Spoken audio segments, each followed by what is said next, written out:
Hello mga kaibigan, welcome ulit dito sa ating pagsama-sama ngayon.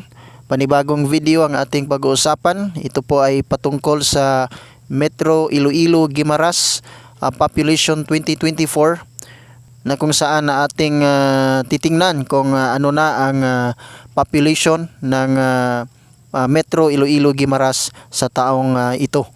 Kung bago ka pa mga kaibigan sa ating channel, ay huwag kalimutang mag-subscribe at paki-like na din sa video ito.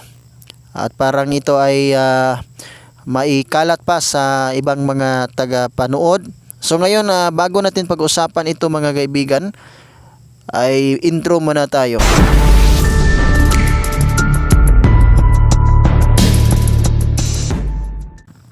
So pupunta tayo sa Municipality of San Miguel. Ang Municipality of San Miguel, meron siyang projected population ngayong 2024 na 32,271.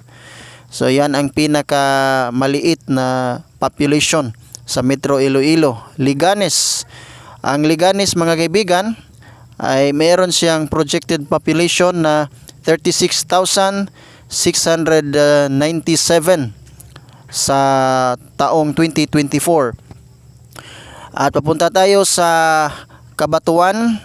Ang Cabanatuan ay meron siyang 63,407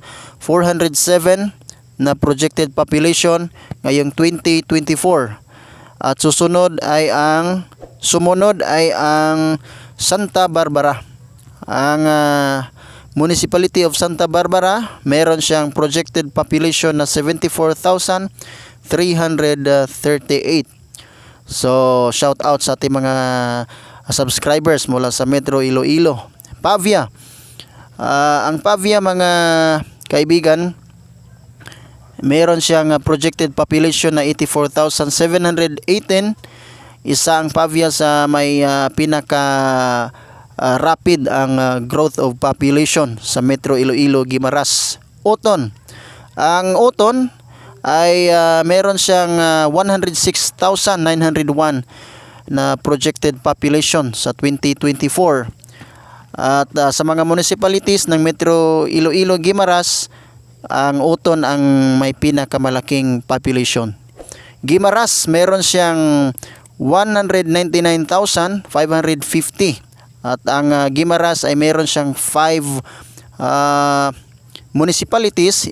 At ang nilagay natin dito ay ang buong population ng province of Guimaras. Susunod dito ang Iloilo City, ang mother city ng Metro Iloilo Guimaras. And meron siyang projected population na 465,863. At ang kabuuang population ng Metro Iloilo Guimaras ay 1,063,745.